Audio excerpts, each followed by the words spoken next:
Hi, this is Zach Meir with the Bulletin Board Heroes here at Zach's Traders Cafe for Monday the 14th of October, the day of the UK Investor Summit.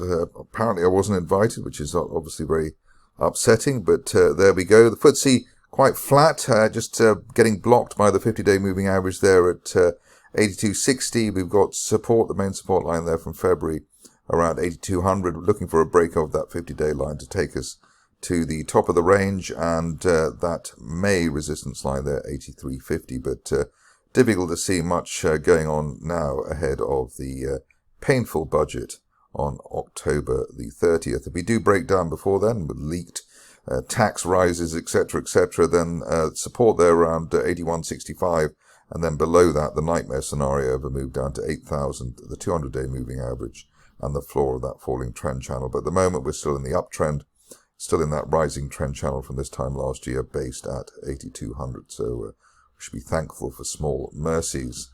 Moving on to the DAX, and here done what we wanted it to do, i.e. retest the highs, 19,500. U-shaped formation there, so that does suggest strength, ongoing strength, and enough strength here to head up to the top of the rising trend channel from this time last year, around 20,000, well, nearly up to 20,300.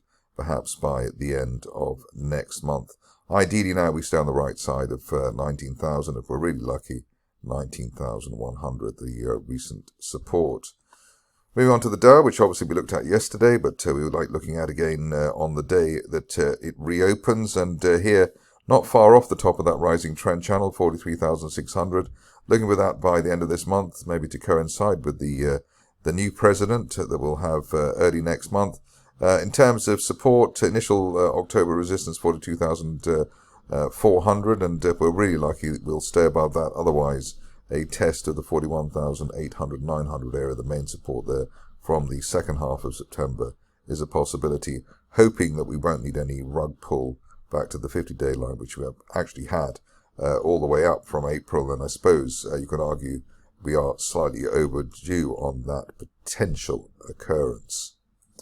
Next up is Bitcoin, which has got a rather better glow to it at the moment to start the week. Here we managed to puncture the 200-day line with quite some conviction there at 63,300, and above that looking for a final break of that March resistance line there towards 68,000. Obviously, if we get through that, then the highs, the all-time highs there towards 74,000 could be on tap. So looking quite encouraging. Hoping that if we do have any pullback, it'll be no lower than the 60,000 area and no lower than that 50-day moving average at 60,800. Next up is gold, and here the picture, one of the market trying to find support. Ideally, it is on that line there, the uptrend line there from back in August, and also at or above the initial September resistance at 2620. Next stop would be obviously retesting the highs at 2,700. Best case scenario by the end of next month, up to 28.30, as perhaps as much on dollar weakness as on strength in this market. Good look in the RSI window where we bounced off neutral 50, which tends to be a leading indicator on the upside. Worst case at the moment is we've got to test that 50-day line there, 25.66, before we have another leg to the upside. Just want to look at the pound, given that this is such a big day for UK PLC, and here, just below the rising 50-day line there, that's around 131.10, and hoping that we stay above the $1.30 level, but presumably with all those billions coming in after today's summit, we might see a bit of strength in this particular market. Moving on to the stocks, and starting off with a rather difficult one here with Beacon Energy, and I haven't looked at this for a while, and you'll see on the chart why I haven't looked at it for a while. Here we've got basically the shares having flatlined. The move today up 7%. It was much higher earlier on. The best case here, I suppose, is that we could rally to fill the gap there up to 0.012, but given the rather flat price action and the failure basically at the bottom of the gap down there that we had there around 0.07, maybe one has to wait a bit longer to see whether Beacon will actually get up and get going. Onto a stock which I looked at yesterday, and obviously quite chuffed that it's up 20%. We were looking for the shares to fill the gap there up to 3 pence, end of day close above 3 pence, and we could be looking for the next level up, the bottom of the second gap there, or the first gap down rather, and the 50-day moving average there at 4.5. It looks a bit optimistic, but an end of day close above 3 pence, and we could be looking in that direction. Ideally, we stay above the that mid-September peak there at 2.4 pence in the meantime. Now on to the horror of the day, which is Emmerson. The chart was looking so good. The end of last week, going into a golden cross, V-shaped bull flag, had everything going for it. And obviously the rug pulled today, rather unceremoniously. Sort of thing that only happens maybe once or twice a year at most, even in current horrible stock market conditions. If there is something to go for here, it would be that the shares at least rally back to the previous support there, around 1.1 pence. That was back in December and also in September. But obviously, given where we are at the moment, even that seems to be a long way away. So certainly not a charting victory or a fundamental victory there at all. The rug's well and truly pulled. Onto a stock which is back in business, at least on a technical basis. A decent move now for Eurasia. Interesting that the shares bounced above that, or turned around above that uptrend line there, which has been drawn since April. The level there around the 2 pence level. And we managed to get back above the 50-day line properly now for the first time in a long time, maybe since June, really. Above 2.2 pence, which is where that 50-day line is.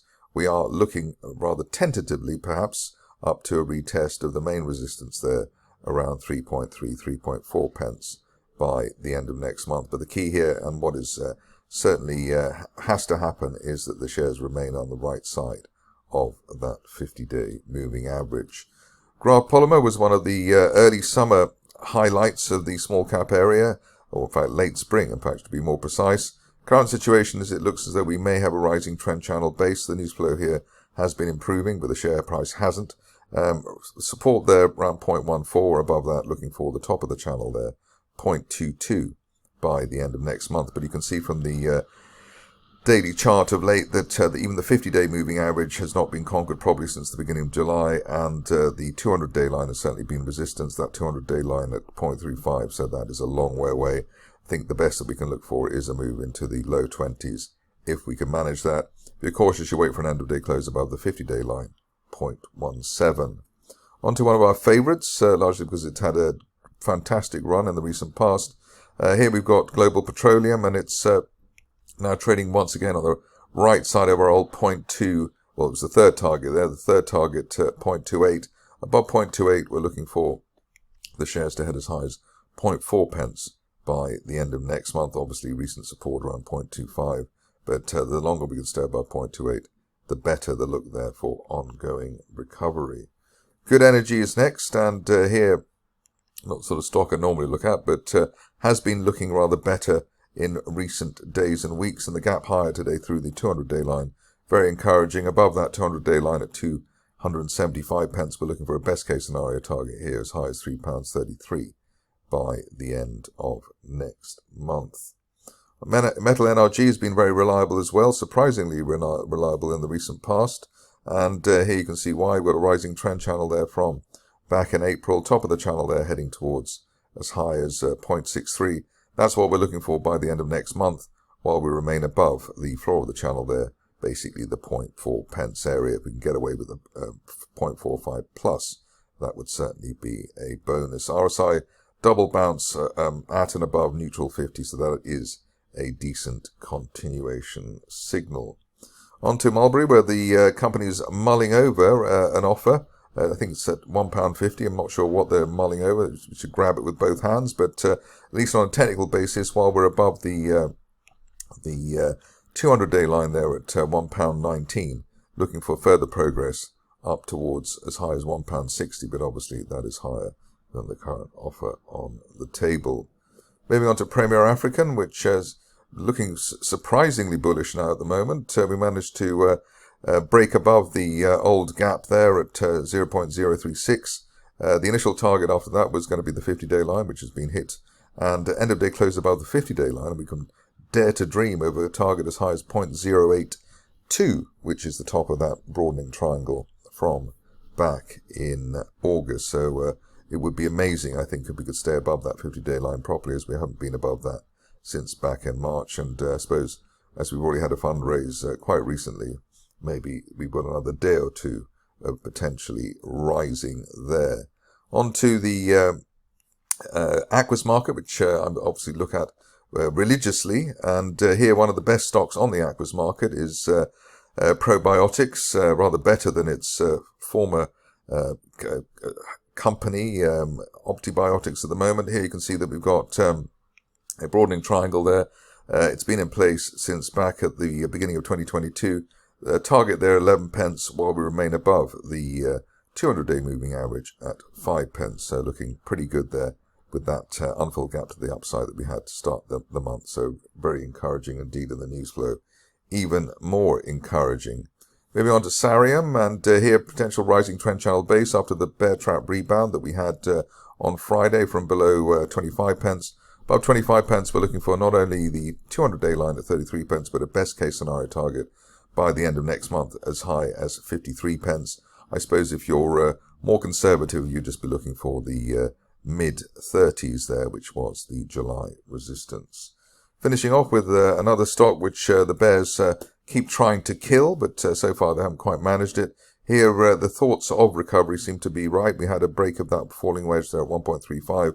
We were looking for the 1.9 area as the next target, and above 1.9 pence, which has been achieved, looking for up to 3 pence by the end of next month, although presumably, as the stock tends to do, or the company tends to do, it will take advantage of the rise in the shares by a fundraise, but let us see. That's it for me today. More updates tomorrow.